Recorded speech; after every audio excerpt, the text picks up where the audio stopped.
Good morning, everybody, and welcome to today's Member Monday. I'm delighted to be joined by Dan Banks from Lecico. Morning, Dan. Morning. Hi, Amy. How you doing? You okay? Yeah, I'm good, thank you. Great to see you. So let's kick things off. Obviously, you've just stepped into the role of MD of Lecico, so congratulations. Thanks. What is it that attracted you to the opportunity, and what excites you most about the business? Um, I think for me, what attracted me to the business was, I guess, a combination of the heritage of Lecico, but probably more so the potential moving forward. Really, that Lecico is a business with a really long history, both globally and domestically. It's actually our 40th anniversary next year in the UK, which is obviously a good milestone for us to commemorate when the time comes around. And I think Lecico is a really respected brand in the UK, and from what I've seen and what I knew of the company even prior to coming in, we've got some incredibly committed people. But I did see really early doors, in fact, that there's a significant opportunity for us to really sharpen our focus and ultimately accelerate what growth looks like in our world. I think I think for me, success in any business ultimately comes from getting the foundational pillars or the fundamentals right. And for us, and we talk about this a lot, but we need to start really kind of embodying it. Is really having the customer at the epicenter of kind of what we do and what we are. So I think simplifying how we operate and how we address the market and empowering our people to make good decisions. I think that's really important. I think having a team of people that are accountable, yes, but fundamentally empowered to get on and do the job. They're trusted to do the job, and for me, that's really important that we kind of live and abide by that as a leadership team. So I think since joining, that's a lot of what we've kind of been working on, really. So we've tried to set the business up around kind of four sort of clear growth pillars, if you like, and we've made sort of steps to strengthen the leadership team around me to sort of support that focus. So, but ultimately, all we're trying to do really is create a much greater clarity about where we want our sales and commercial team in particular actually to sort of invest their time and their energy in the parts of the market that we think we're best equipped to win. I think we don't want to take a scattergun approach to the market, because I think we're ultimately set ourselves up to fail. So taking a slightly more laser-like approach to the parts of the market that we feel we're best equipped to succeed is kind of the approach that we're taking, really.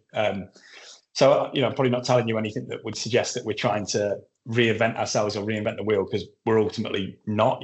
So we're just building on the strong foundation that I've certainly inherited and that's already here within Lecico, and we just want to model out and create and evolve a business that's probably easier to work with. And I say that in two aspects: internally, easier to work with from a colleague perspective, but also easier to work with from the point of view of obviously our customers, and one that's probably quicker to respond, and probably more importantly be more proactive than reactive, and just set ourselves up for long-term sustainable growth. And that's it in a nutshell, really. So, Okay, and when we look at the bathroom industry as a whole, obviously it's always evolving, it's always changing. What do you see as the biggest opportunities and the biggest challenges that manufacturers are going to face over the next few years? it's kind of an age-old sort of million-dollar question, if you like. Oh, sorry, the lights have gone off there. There we go. Come back on. There you go. That's eco-friendliness for you. Sensor light switches. I'll have to remember that and move around a bit more when I'm answering these questions. So, look, the market inevitably remains super competitive, and I would say our customers and customers in general have probably got more choice than they've ever had. So I think the businesses that are destined to succeed in the current climate are those that consistently make life easier for customers.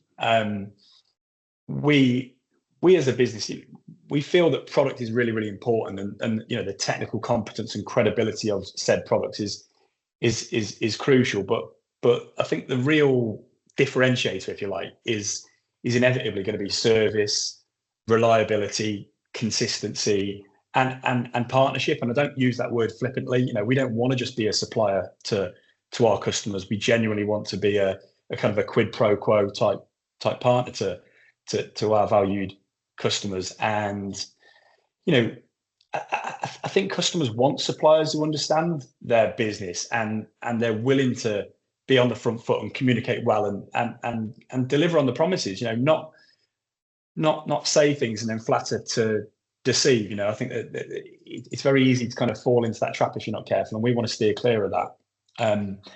I think to answer the second part of that question, you know, I am optimistic to an extent about the opportunities ahead. I mean, look, Lecico is a challenger brand. We make no bones about that. So we can operate against the tide of the market conditions to a certain extent. I'm not saying we're immune to the market, but you know, as a business that is acquisitive for market share, we can always punch above our weight and go against the grain to an extent. And you know, if I look around the parts of the market that we've geared ourselves up to target and to flourish in, you know, there is, albeit not enough in my opinion, but there is continued investment in housing and yes, the RMI part of the market is really tough at the moment, but it's still the backbone of our activity and what we're all about. And without wanting to, you know, sound cliche or hit you with a cliche, if you look at the continued sort of push and drive towards more sustainable solutions, be that in products and services, you know, that creates an additional demand stream, if you like, for manufacturers who can offer those quality products backed by a dependable service. And you know, I've got a sustainable ethos at the heart of what we do in terms of product development and what that looks like in terms of our product launch roadmap. So there's a lot out there for us, you know. But I think in terms of where like the biggest challenge lies for us, as I say, I don't think it is market conditions. It's probably resisting that temptation to chase everything. And kind of when I walked into the business, you know, if I was the slightest bit critical of kind of what I walked into, I would say it was a business that wanted to kind of go after every aspect of the market and almost follow every opportunity that was out there. And for me, we need to stay absolutely laser focused in terms of what we're doing, where we want to invest our time, our monetary investments, you know, where we want to really nurture and kind of foster those relationships. And ultimately, we just need to get better at executing, you know, and we need to execute more consistently in the areas that we think will kind of create that sustainable growth agenda for us as a business. So with that in mind, looking ahead, what is your vision for Lecico? So what does sort of the next 5 years look like? I think for me, I think success. I think there's probably two parts of that.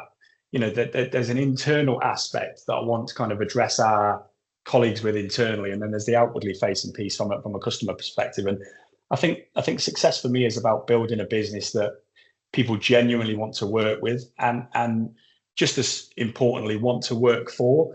And you know, I'm a firm believer in that. And you know, without giving us too much of a plug here, hopefully you might have seen in some of the comms that Lecico was awarded to be one of the Sunday Times best places to work 2026, albeit for a relatively small organization. And you know, it's something so you know, what good looks like for me is important internally as it is outwardly facing. And you know, I want the business to be recognized as a trusted partner, if you will, that combines a quality of product but married up with really exceptional service. And you know, we're quite a straight talking business and a straightforward approach to the market. And you know, we harp on about collaboration a lot in every part of what we do. We like to take a collaborative approach, and hopefully our customers would recognize that sort of language, and that we actually believe in it, and that kind of it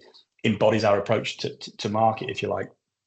I think if I look internally, you know, into our own organization and our own people, I think I want us to very much continue to develop in the culture that is really deep rooted in Lecico already in the UK, where I want our colleagues to fully understand and embrace the direction that the business is going in, and really importantly for me, I want them to feel empowered to contribute and to take a real sense of pride in what we're trying to achieve together. I think for me, again, that's a really vital component of what a successful organisation looks like. And if I fast forward the clock 3, 4, 5 years down the line, if we've strengthened our brand, if we've grown profitably, and we've much deepened those customer partnerships, we'll have certainly built an even stronger team than we have today, and it will be a much more kind of fit for purpose in terms of where we want to get to rather than where we're at now type of a team, type of a business, and that for me is what I'll consider to be a really successful journey. So it's about evolution, not revolution. As I said right at the top of the conversation, we're a business that I think's got really solid, sound foundations, but it does need to change. So I think it's kind of a quiet transformation, if you like, within Lecico, and I think the hallmark of what that looks like in 3 to 5 years time will be that the business will have all the hallmarks of where it's at today in terms of the really good stuff, but it will be much more mature and sustainable in terms of our growth agenda in fast forward the clock 3 years. Exciting times ahead. Thank you. Hey, look, it's World Cup season and it's installer show season, so we've got a lot to be hopeful about, to be hopeful about rather. And I just hope that this episode goes out after England have perhaps brought the trophy home, but we'll see. So you're much more optimistic than I am on that. We can hope. I look forward to seeing you at Installer Show, and thank you very much for your time today, Dan. Cheers. Thank you. Appreciate it. Thanks, Dan.